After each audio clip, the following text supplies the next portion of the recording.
الرحمن الرحيم الحمد لله والصلاة والسلام على قدري ويسر لي أمري واحلل عقدة من لساني يفقهوا قولي أما بعد. ایسا یعنی گفتگو آپ کے سامنے ہو رہی ہے سورہ دہر جس کو انسان بھی نام دیا جاتا ہے. اس کی آیتوں کی تفسیر ہو رہی ہے.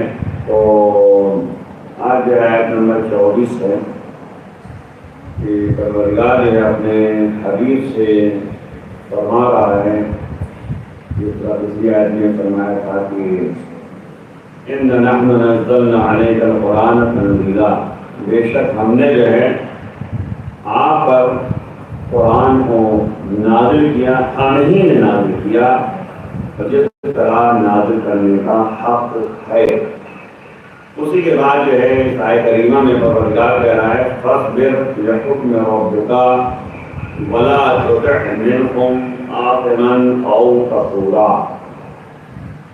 یہ آیت کریمہ جو ہے غور کریں گے. اس آیت کریمہ میں پروردگار کہہ رہا ہے کہ بے شک ہم نے جو ہے آپ پر قرآن کو ہم ہی نازل کیا ہے جس کا نازل کرنے کا حق ہے.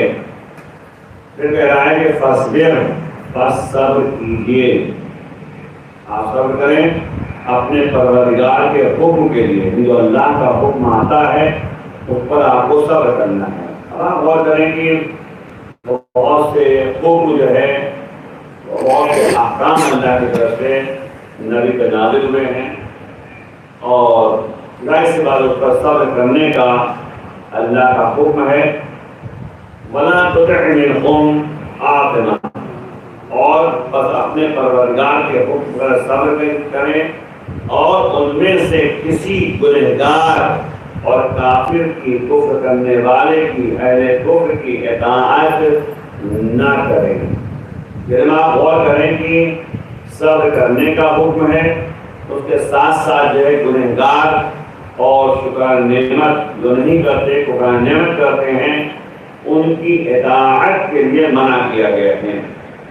تو آپ غور کریں کہ یہ سب و استقامت جو حکم الہی کے سامنے ہے یہ بہت اہم پہلو ہے جس کی طرف جو ہے اگر غور کریں تو ہمارے ائمہ طاہرین اہل بیت اطہار نے ہمیشہ جو ہے اللہ کے حکم کے سامنے صبر کیا. یہ معمولی بات ہے کہ شب ہجرت یعنی نبی کو قتل کرنے کا منصوبہ بنایا گیا. 40 افراد جو ہے نبی کے گھر کا گھیراؤ کر لیتے ہیں اور تلوار لے کر کھڑے ہو جاتے ہیں کہ رات کے سناٹے میں نبی کو ہم قتل کر دیں گے. لیکن بہرحال جو ہے نبی نے مولا کائنات سے کہا کہ آپ کو بستر پہ سونا ہے. مولا کائنات بستر رسول پہ سوئے. اس سے بڑھ کے صبر و تحمل کیا ہو سکتا ہے؟ برداشت کر رہے ہیں تو قرآن پر نبی کا حکم اللہ کا حکم ہوا کرتا ہے. تو حکم الہی پر جو ہے مولا کائنات صبر کر رہے ہیں اور نتیجے میں جو ہے یعنی اس طریقے سے رات میں صبر تحمل کے ساتھ جو ہے سوئے ہیں کہ اللہ کا یعنی اللہ کی آیت نازل ہو گئی وَمِنَ النَّاسِ مَن يَشْرِي نَفْسَهُ ابْتِغَاءَ مَرْضَاتِ اللَّهِ. جب آپ غور کریں یعنی لوگوں میں سے کچھ ایسے افراد ہیں جو اللہ کی مرضی کو اپنے نفس کے مقابلے میں خرید لیتے ہیں، سودا کرتے ہیں. تو یعنی اللہ کہہ رہا ہے کہ تم معاملہ کرو تو مجھ سے کرو. اب آج کی جو ہے دعا میں آپ نے کبھی پڑھا ہے کہ پروردگار جو ہے ہمیں یعنی اس طریقے سے جو ہے ہمارے لیے جو ہے وہ تمام چیزیں جو ہیں عطا فرما کہ جس کے ذریعے تیری مرضی حاصل ہو جائے. اب آپ غور کیجیے کہ ما یرضی وہ چیز میں سوال کرتا ہوں، وہ چیز میں چاہتا ہوں جو تجھے راضی کر دے. اب آپ غور کیجیے کہ مولا کائنات نے مرضی پروردگار کو جو ہے رات میں سو کر جو ہے خرید لیا، سودا کر لیا اور اللہ نے فصلیہ جو ہے یہ کہا کہ دیکھو. تو مسئلہ یہ ہے کہ آج کی دعا میں آپ نے پڑھا ہے کہ پروردگار تیری بارگاہ میں تجھ سے سوال کرتا ہوں، اس چیز کا سوال کرتا ہوں جو تیری تجھے راضی کر دے، تیری مرضی حاصل ہو جائے. تب آپ اس سے اندازہ لگائیے کہ مرضی پروردگار حاصل کیسے ہو. صرف اللہ کے احکام کے سامنے صبر تحمل کر کے برداشت کر کے اسے انجام دے کر جو ہے مرضی پروردگار کو حاصل کیا جاتا ہے۔ اور آپ غور کریں کہ دوسری جو بات اللہ کے بارگاہ میں پیش کی گئی ہے کہ پروردگار جو ہے اعوذ بکا، میں تیری بارگاہ میں پناہ لیتا ہوں، کس سے پناہ لیتا ہوں؟ ان چیزوں سے پناہ لیتا ہوں جو تجھے اذیت پہنچائے، تجھے ناراض کر دے۔ تو ظاہر سی بات ہے کہ آپ غور کریں کہ سوال کیا جا رہا ہے جو چیزیں مرضی کو حاصل کر رہے ہیں مرضی پروردگار کو۔ تو ایک جملہ ذہن میں آیا کہتا چلوں کہ قرآن نے بتایا ہے کہ کون ایسا ہے جس سے اللہ راضی ہو جاتا ہے، اللہ کی مرضی کس کو حاصل ہوتی ہے، یہ غور کریں آپ۔ یا ایتھا النفس المطمئنہ ارجعی الی ربک راضیۃ مرضیہ، راضیۃ مرضیہ، آپ غور کریں یعنی راضیۃ مرضیہ قرآن میں ارشاد ہوتا ہے، یعنی کیا مطلب ہے؟ اے نفس مطمئنہ پناہ جا اپنے پروردگار کی جانب اس حالت میں کہ تو راضی ہے اور تجھ سے اللہ راضی ہے۔ تمام ہو کہ نفس مطمئنہ اگر حاصل ہو جائے تو اللہ اس سے راضی ہو جاتا ہے اور وہ خود اس سے راضی ہو جاتا ہے، یعنی انسان راضی ہو جاتا ہے۔ اس کے بعد نفس مطمئنہ، بھائی نفس مطمئنہ حاصل کیسے ہو؟ یہ تو غور کر کے بات ہے۔ الا بذکر اللہ تطمئن القلوب، یعنی یاد رکھو اللہ کی یاد سے، اللہ کے ذکر سے قلوب جو ہے مطمئن ہوتے ہیں۔ اب آپ غور کریں کہ نفس مطمئنہ حاصل کیسے ہو؟ ذکر الہی سے۔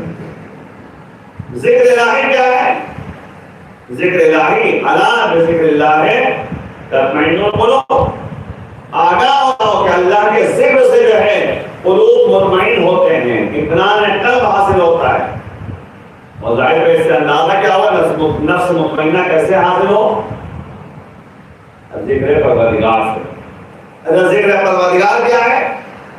آپ دیکھیں کہ ذکر پروردگار کے لیے جو ہے قرآن نے باقاعدہ جو ہے اس بات کو متوجہ کیا کہ من اعرض عن ذکری فلہ معیشۃ ضنکا ونحن نحشر یوم القیامۃ اعمی، جو بھی میرے ذکر سے، میری یاد سے جو ہے روگردانی کرے گا تو دنیا میں پریشان کن زندگی ہوگی اور آخرت میں اسے ہم اندھا محسوس کریں گے۔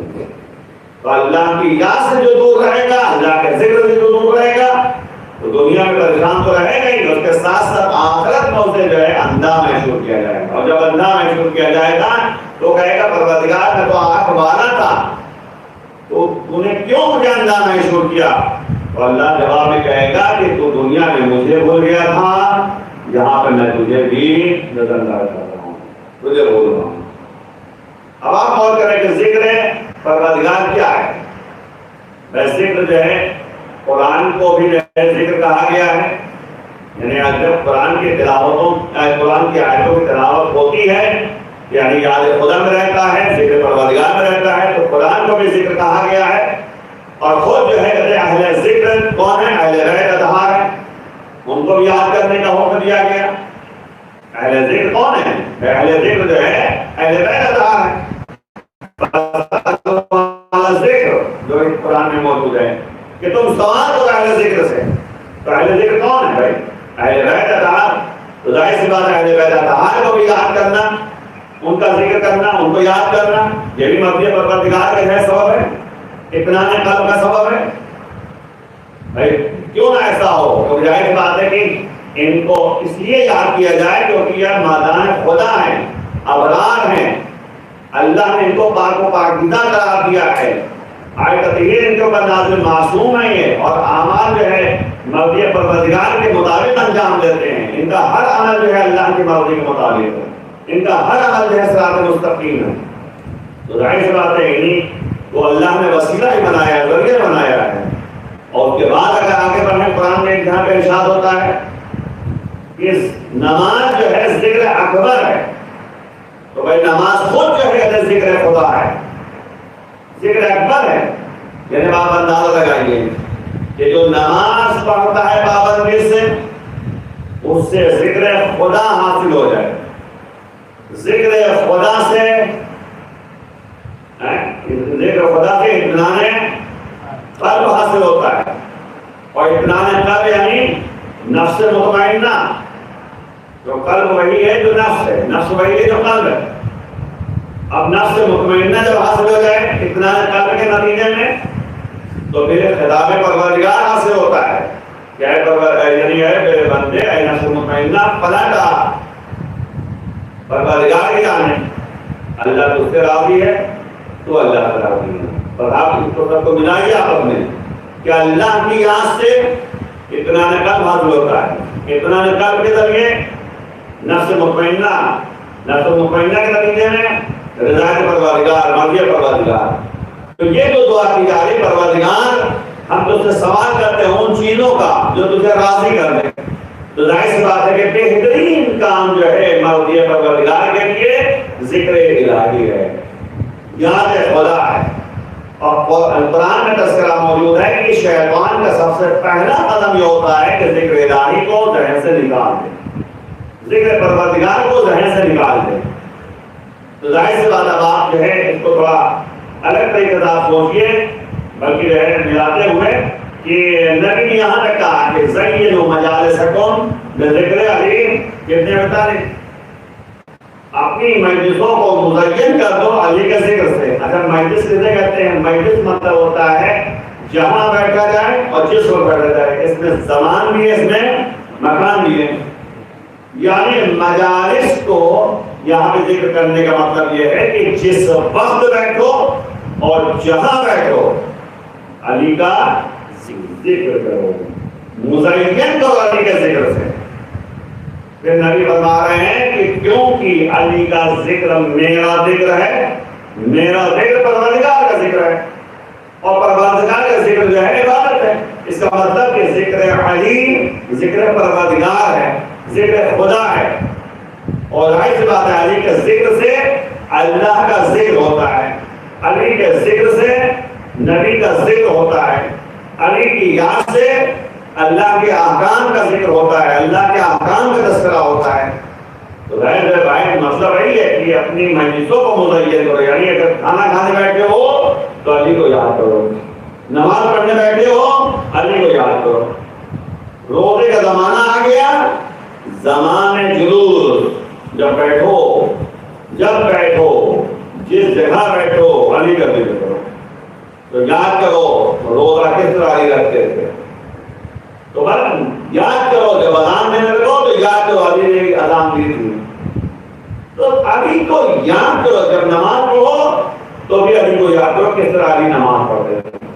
تو احکام الہی کو یاد کرنے کا علی کے ذریعے جو ہے دیکھیے ایک راستہ بن جاتا ہے۔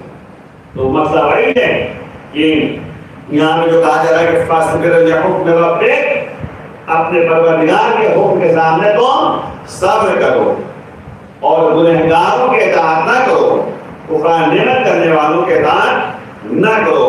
اب اس کے بعد یہ اگر آپ غور کریں جلدی سے کہ پیغمبر کو 5 جو مہم حکم ہے وہ دیا جا رہا ہے۔ اس کے بعد ان آیت میں اس سورے میں جو ہے 5 جو احکام الہی ہے، جو مہم ہے، اسے پیغمبر کو دیا جا رہا ہے۔ کہ پہلا حکم ہے صبر استقامت کا ہے، فاصبر کی طرف دعوت ہے۔ فرماتا ہے کہ تبلیغ اور احکام الہی کی اجرا کے وقت، یعنی حکم پروردگار ہے، اللہ ہی تو کہہ رہا ہے کہ تم بلغ ما انزل الیک من ربک، مثلا یہ بھی حکم پروردگار ہے۔ تو اس میں بھی جو صبر کرنے کا حکم ہے بھائی، مسئلہ یہ تو ہے نا، اللہ کہہ رہا ہے کہ بلغ ما انزل الیک من ربک، اپنے پروردگار نے جو کچھ نازل ہو اسے پہنچا دو۔ اس نے کہ صبر تعاقب کا معاملہ تھا، تو ظاہر بات ہے کہ یہ اللہ یعصمک من الناس جو یہاں پہ جو ہے اس سے اندازہ ہو رہا ہے کہ نبی کے اندر کچھ گھبراہٹ تھی پیغام کو پہنچانے کے لیے۔ تو اللہ کیا کہہ رہا ہے؟ پہنچا تو جو کچھ تم پر نازل ہوا ہے، اگر یہ کام نہ کیا تو رسالت کا کوئی کام انجام نہیں۔ یہ بھی ایک اللہ کی طرف سے یعنی بہرحال یہ ہے کہ وعدہ کرنے کی بات ہے کہ وعدہ کیا جا رہا ہے کہ اگر یہ کام نہ کیا تو پھر کچھ نہیں کیا تم نے۔ رسالت کا 23 سال کی زندگی ایک طرف، یہ حکم الہی ایک طرف۔ اس کے بعد یہ پروردگار کر رہا ہے کہ اللہ تمہیں لوگوں سے محفوظ کرے گا۔ سے اندازہ ہوتا ہے کہ نبی کے اندر گھبراہٹ تھوڑی بہت تو تھی۔ بہرحال نبی نے جب باقاعدہ اعلان کیا کہ من کنت مولاہ فہذا اليوم مولا، میں جس کا مولا ہوں علی اس کا مولا ہے، تو یہ بھی جو ہے صبر و تحمل کے نتیجے میں جو پروردگار کے احکام کی تبلیغ کی جا رہی ہے۔ وہی مسئلہ ہے کہ تبلیغ اور احکام خدا کے اجرا کے وقت اور راستے میں جو ہے جس وقت جہاں پر بھی جو ہو سب تحمل کرنے کا حکم دیا گیا ہے کہ تم جو ہے ہر حالت میں صبر سے کام لو۔ مشکلات اور موانع، رکاوٹیں جو پیدا ہوتی ہیں، مشکلات جو پیدا ہوتی ہیں اور دشمنوں کی کثرت جو زمانے میں بہرحال ہے، دشمنان خدا دشمنان رسول زیادہ تھے اور ان کی سختی کی راہ میں خوف اور ڈر اپنے اندر پیدا نہ کریں، کیونکہ اللہ جو ہے مددگار ہے۔ اسی طرح آگے پڑھتے ہیں اور یعنی آپ غور کریں کہ ابو طالب نے سے کہا، ابو طالب سے کہا کہ اگر یہ یعنی نبی کے راستہ ایسا تھا کہ جب پیغام الہیہ پہنچانے کے لیے نبی نے قدم آگے بڑھایا، اللہ کے حکم کو پہنچا رہے تھے اور کہہ رہے تھے میں رسول خدا ہوں، اللہ جو ہے وحدہ لا شریک ہے، پیغام پہنچا رہے تھے، تو یہ مشرکین اور اہل کفر جو ہے وہ ہے ابو طالب کے پاس تاکہ اپنے بھتیجے کو سمجھا لیجیے ہے نا کہ اس راستے میں جو ہے قدم آگے بڑھائے، نیا دین جو لے کر آئے ہیں اس سے باز آئیں، جو نیا پیغام پہنچا رہے ہیں اس سے رک جائیں، باز آئیں۔ اگر ان کو حکومت چاہیے تو ہم دینے تیار ہیں، حکومت ہم پر حکومت کریں، لیکن چپ چاپ رہیں، ایسا کچھ نہ کریں، میرا حاکم بن جائیں، ہم سب کے حاکم بن جائیں، کوئی بات نہیں، حکومت کریں، ہم حکومت چاہیے تو لے لیں۔ اور پھر جو ہے اگر مال و دولت چاہیے، جتنا مال چاہیے، جتنی دولت چاہیے ہم دینے تیار ہیں، لیکن جو ہے یہ پیغام جو پہنچا رہے ہیں اس سے باز آئیں، اس کو جو ہے اس سے جو ہے باز آئیں، دور رہیں۔ اس کے بعد کہا گیا تھا جس سے کہیں اس لڑکی سے شادی کرنے کے لیے، ہم جس خاندان میں کہیں، جس قبیلے میں کہیں، ہم شادی بھی کروا دیں گے، لیکن جو ہے اس پیغام پہنچانے میں جو ہے باز آ جائیں۔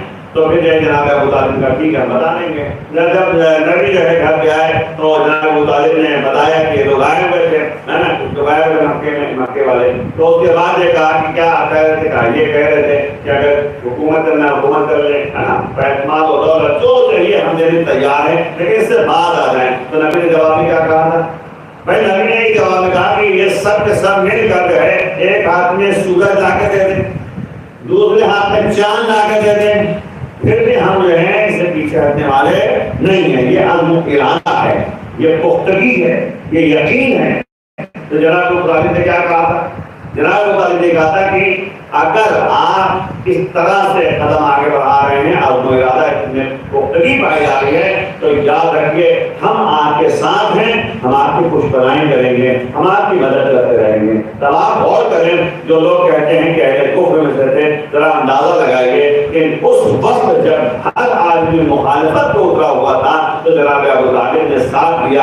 ایمان نہیں تھا تو کیسے ساتھ دیا، ایمان نہیں تھا تو کیسے ساتھ ساتھ رہے، ایمان نہیں تھا تو کیسے خوش بنائی کی ہے۔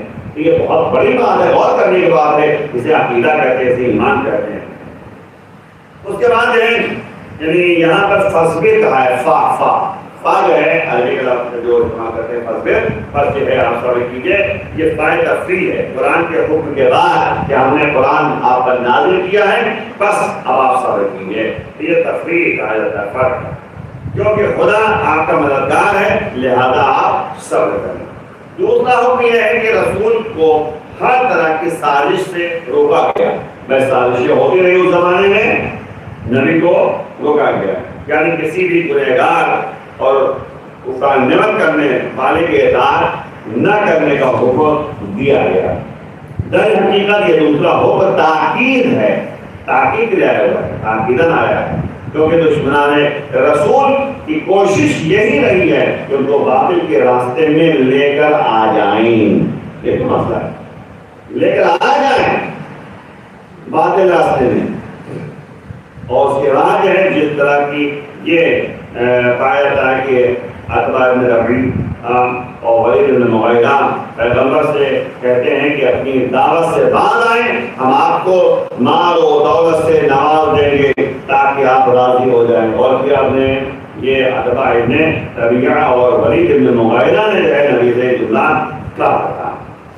تو سب سے اچھی یعنی اچھے خاندان میں اچھے یعنی جو بھی آپ کہیں وہ کر کے ہم آپ کی شادی کرتے وغیرہ وغیرہ انہوں نے لالچ دلائی تھی، پر پیغمبر ان کے سامنے تسلیم نہ ہوئے بلکہ صبر و تحمل سے کام لیتے رہے۔ یہ بات طے ہے کہ رسول تسلیم نہیں ہوئے، لیکن اس موضوع کی اہمیت کی تاکید ہے اور تمام رہبران خدا راہ خدا ائمہ تاریخ کو آپ دیکھیے ان کے لیے بھی استدلال پایا جاتا ہے اور ہمیشہ ان کے لیے حکم ہے صبر و تحمل کا۔ آپ دیکھیں اس سے بڑھ کے صبر کیا ہو سکتا ہے کہ امام حسین اسلام کربلا کے میدان میں صبر و تحمل سے کام لے رہے ہیں، برداشت کا ماتم کی طرف آیا جاتا ہے۔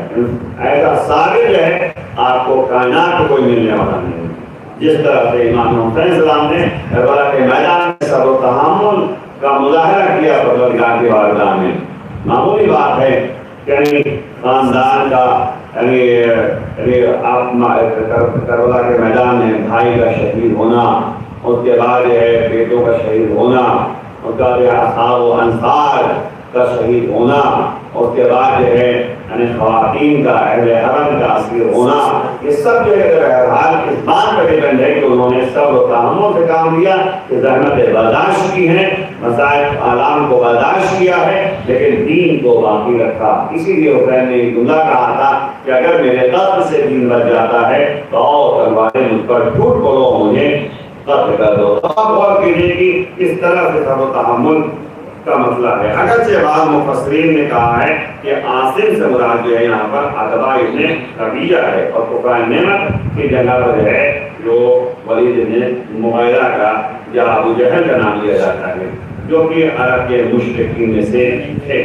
لیکن عاصم مانا ہوتا ہے عمومی طور پر گنہگار، ہر گنہگار کی پیروی نہ کرو، اور کفور مانا ہوتا ہے کفار نعمت کرنے والا۔ مفہوم وسیع ہے، تمام جو ہے یعنی مجرمین اور مشرکین کو شامل کیا جاتا ہے۔ مفتاح یعنی اگرچہ جو ہے انہیں دو کا نام لیا جاتا ہے مفسرین سے، لیکن یہ وسعت رکھتا ہے، یعنی معنی وسیع ہے، جس کی طرف توجہ دلائی جا رہی ہے کہ ہمیں ہر لحاظ سے اس بات کا دھیان رکھنا ہے کہ جو گنہگار ہیں ان سے جو ہے ان کے گنہگاری میں جو ہے یعنی اطاعت نہیں کرنی ہے۔ تو اسی لیے آپ دیکھیں قرآن نے جملہ کہا کہ تعاونوا علی البر والتقوی ولا تعاونوا علی الاثم والعدوان۔ تم ایک دوسرے کی مدد کرو، ایک دوسرے کی مدد کرو نیکی میں اور تقوی اور پرہیزگاری میں، ایک دوسرے کی مدد نہ کرو گنہگاری میں اور سرکشی پیدا کرنے میں۔ واتقوا اللہ ان اللہ شدید العقاب، تم تقوی الہی اختیار کرو کہ بے شک پروردگار شدید العقاب ہے، بہت سخت عذاب نازل کرنے والا ہے۔ تو بہرحال اس بات کا ہمیں دھیان رکھنا چاہیے اور اس بات پر جو ہے غور کرنا چاہیے، اور ایک بات ذہن رکھیے کہ زکوٰۃ فطرہ جو بہرحال جو ہے واجب ہوتا ہے، اس کے مسائل بھی آپ کے سامنے بیان کیے جائیں گے۔ آج سے ایک جملہ کر کے بات ختم کر دوں کہ زکوٰۃ فطرہ جو ہے جو گھر میں مین ہے، جو خرچہ چلا رہا ہے، اس پر واجب ہے کہ سب گھر میں جتنے افراد ہیں سب کا جو ہے زکوٰۃ فطرہ نکالیں۔ ہر ایک کے بدلے میں 3 کلو گیہوں کا سلسلہ ہے، تو گیہوں جو ہے اس ایریے میں زیادہ استعمال کیا جاتا ہے، تو 3 کلو ہر ایک کے، چاہے چھوٹا ہو چاہے بڑا ہو۔ اور اگر جو ہے رات میں مہمان آ جاتا ہے آپ کے یہاں اور نان ہو حساب ہوتا ہے، انشاءاللہ اس کے بارے میں تفصیلی بات ہوگی۔